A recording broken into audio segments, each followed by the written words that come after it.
Turning now to international headlines, I did want to share this live look with you. This is out of Damascus, Syria, Damascus being the capital of Syria. Israel now has carried out a wave of heavy airstrikes across Syria as its troops advanced deeper into the country. A Syrian opposition war monitor is saying this on Tuesday, and the Israeli defense minister announcing that his forces had destroyed Syria's navy.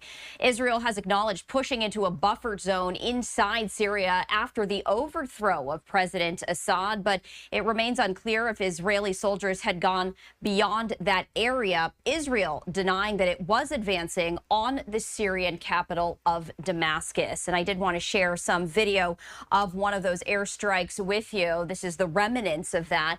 The Israeli military said Tuesday that it carried out more than 350 strikes in Syria over the last 48 hours, hitting most of the strategic weapons stockpiles in the country to stop them from falling into the hands of extremists. The targets included air defense systems, military airfields, missile depots, and dozens of weapons production sites in Damascus and other cities. Associated Press reporters in the capital heard heavy airstrikes overnight and then also into Tuesday morning. And this is another live look from Damascus, Syria, as nightfall is now there. Israeli missile ships also simultaneously striking two Syrian Navy facilities where the military said 15 Syrian naval vessels were docked. Israel did not specify how many vessels it struck, but the private security firm of Ambry said that it had seen evidence that at least 6 Soviet-era missile ships were hit. Israeli Defense Minister Katz said Israel intended to establish a demilitarized zone in southern Syria.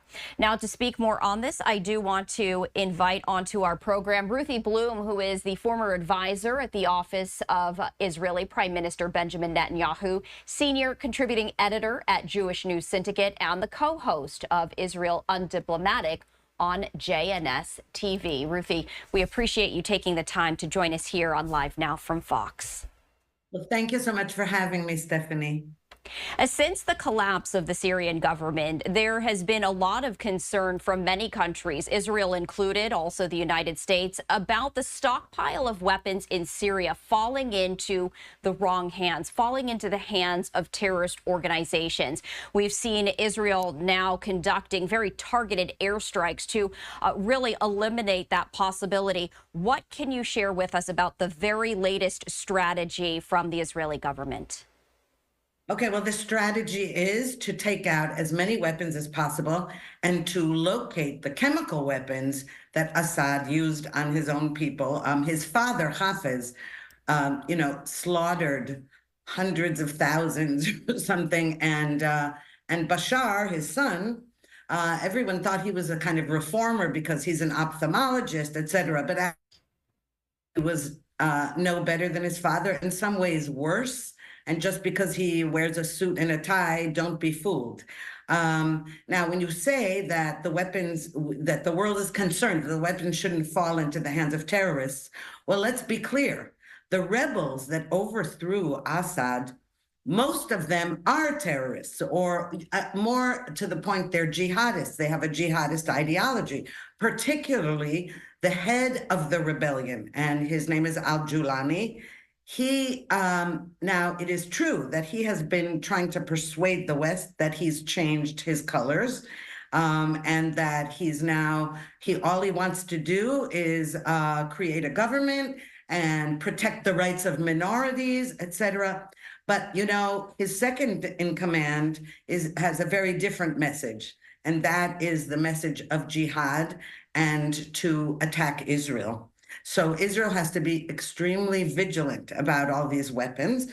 But Prime Minister Netanyahu called out to the Syrian people. There aren't Syrian people. These are all different tribes, ethnicities, religions, because Syria was not a country. It was really an arbitrary delineation on a map drawn by Britain and France.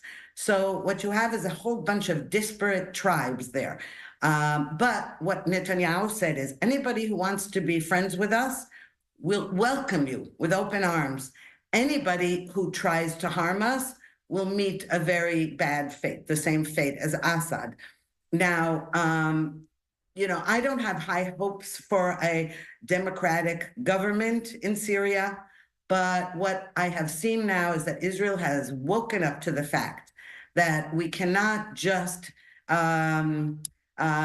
hope that things will go well. After October 7th, 2023, we cannot have jihadists on our borders, building tunnels, amassing weapons,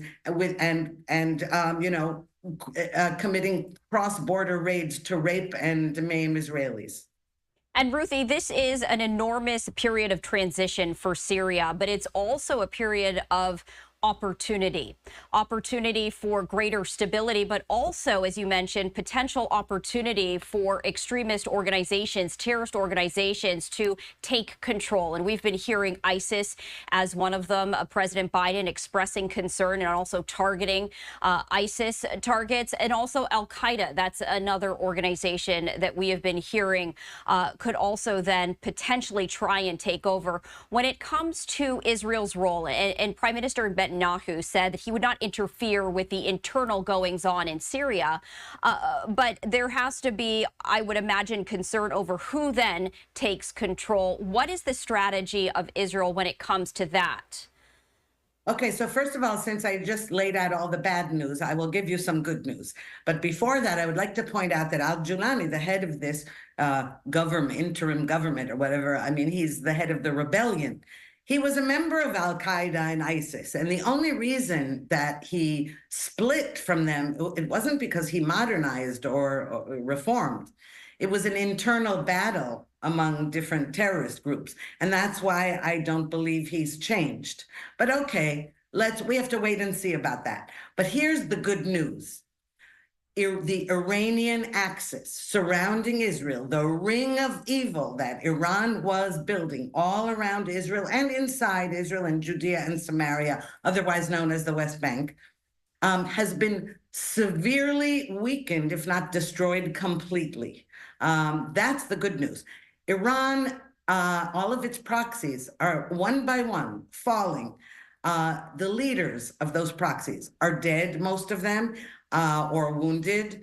Iran itself, Israel conducted strikes in Iran, airstrikes, that took out Iran's air defenses, leaving it very vulnerable. So what we need to, and Iran is watching carefully as January 20th approaches, when Donald Trump will assume the presidency again in Washington. Now, the Iranians know, and when I say Iranians, I'm just talking about the regime, because the Iranian people are probably watching everything that happened in Syria with great anticipation that maybe this is their chance to rebel against that regime. But the mullahs are very nervous. And why are they nervous? Because the Biden administration was trying to go back to the Iran deal that Donald Trump had ripped up in 2018. And not only that, but just after the November 5th election, the Biden administration did not,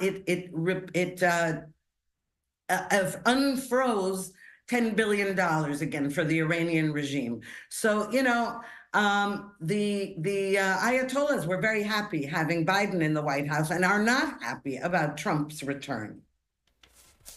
Ruthie, as we take a look at these ongoing developments, and this is still in the very early stages, the Syrian government just collapsing over the weekend, and the vacuum created, what else are you keeping a very close eye on? There is a tremendous concern, of course, as you mentioned, about who then takes over, and there could be a jockeying of sorts in terms of who that power goes to, and that could have great implications in terms of a stability in the Middle East during a very unstable time. As we take a look at this, maybe from that bird's eye perspective of the Middle East in general, what are you keeping a very close eye on?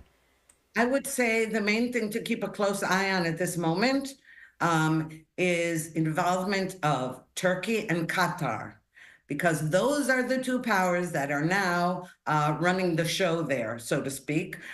Before, you had in Syria, you had Russia and Iran bolstering the Assad regime. Now you have President Erdogan of Turkey and the Qataris basically trying to take power.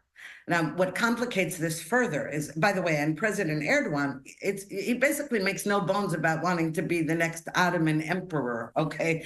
So, and he's a bad actor, and the Qataris are bad actors, and unfortunately, they are participating, or trying to anyway, in negotiations for the release of the 100 hostages still held in Hamas captivity in Gaza. So everything is very tricky. But as I said, the good news is that you have to take down one enemy at a time. And Iran was a very huge problem, not only for the Middle East, but for the world. And the one remaining thing that the Iranians have is enriched uranium with which to build nuclear warheads.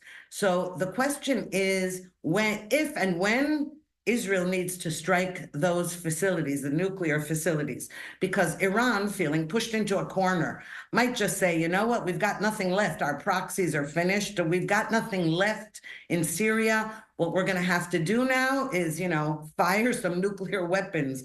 It could happen. We don't know. But that's the main worry. But again, there's the opportunity here. Now, one thing Israel now knows is that whatever happens in Syria, Israel is not going to allow a cross-border invasion, is not going to allow any, missiles fired.